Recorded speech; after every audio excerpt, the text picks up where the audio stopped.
Hello दोस्तों, नमस्ते, प्रणाम। हमारे यूट्यूब चैनल पर आप लोगों का स्वागत है। मेरा यूट्यूब चैनल नरेशा देवी कोल 335। मैं हूँ नरेशा देवी कोल 335। आप लोगों के बीच जाएगा कजरी गीत। अच्छा लगे तो लाइक, सब्सक्राइब, कमेंट जरूर कीजिए। कमेंट बॉक्स में ज़रूर बताना है गीत कैसा लगा। और आप लोग ज़्यादा से ज़्यादा शेयर कीजिए, ज़्यादा से ज़्यादा आप लोग सपोर्ट कीजिए। और जैसे सब दीदी भैया के दुलार, आशीर्वाद, प्यार बरसाएँ, वैसे हमारे पर आप लोग दुलार, आशीर्वाद, प्यार ऐसे बरसाए रखना। जैसे सबको सपोर्ट करें ऐसे हमको भी सपोर्ट कर कीजिए। हमारा नया चैनल है। आप लोगों के बीच कजरी गीत सुनाएंगे, देर नहीं करते हैं। जऊ मोरी सासू कर बुझ गड़वा, हम नाई हरवा जाबैना। जऊ तू सासू कर बुझ गड़वा, हम नाई हरवा जाबैना।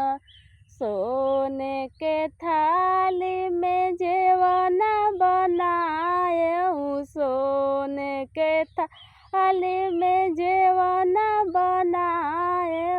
जऊ मोर जेवना दे बुझेवनवा, हम नहीं हरवा जाबैना। जऊ मोर जेवना दे बुझेवनवा, हम नहीं हरवा जाबैना। जऊ मोरे सासू कर बुझ गड़वा, हम नहीं हरवा जाबैना। जऊ मोरी सासू कर बुझ गड़वा, हम नहीं हरवा जाबैना। झझड़े गेरुलावा में गंगा जल पानी, झझड़े गेरुलावा में गंगा जल पानी। जऊ मोरे घोटैना दे बुगेरुलवा, हम नहीं हरवा जाबैना। जऊ मोरे घोटैना दे बुगेरुलवा, हम नहीं हरवा जाबैना। जऊ मोरी सासू कर बुझ गड़वा, हम नहीं हरवा जाबैना।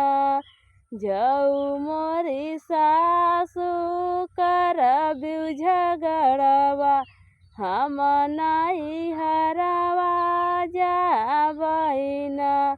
लवंग इलाचिया कबीरा लगाए, लवंग इलाचिया कबीरा लगाए। जऊ मोरे को चैना देबू बिरवा, हम नहीं हरवा जाबैना। जऊ मोरे को चैना देबू बिरवा, हम नहीं हरवा जाबैना। जऊ मोरे सासू कर बुझ गड़वा, हम नहीं हरवा जाबैना। जऊ मोरी सासू कर बुझ गड़वा, हम नहीं हरवा जाबैना। लोरी लोरी फूलवा को से जिया लगाऊनी, लोरी लोरी फूलवा को से जिया लगाऊनी। जऊ मोरी सासू सोवैना देबू, हम नहीं हरवा जाबैना।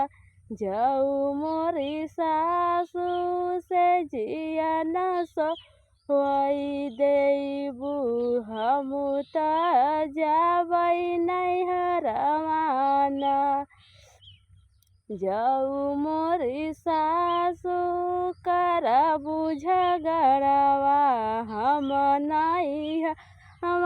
जाबैना जाऊ मोरी सासु करबू झगड़वा हम नैहरवा जाबैना। आप लोगों के गीत हमारा कैसा लगा? आप लोग ज़्यादा से ज़्यादा सपोर्ट कीजिए और शेयर कीजिए, अधिक से अधिक शेयर कीजिए, हमारा वीडियो आगे बढ़ाइए।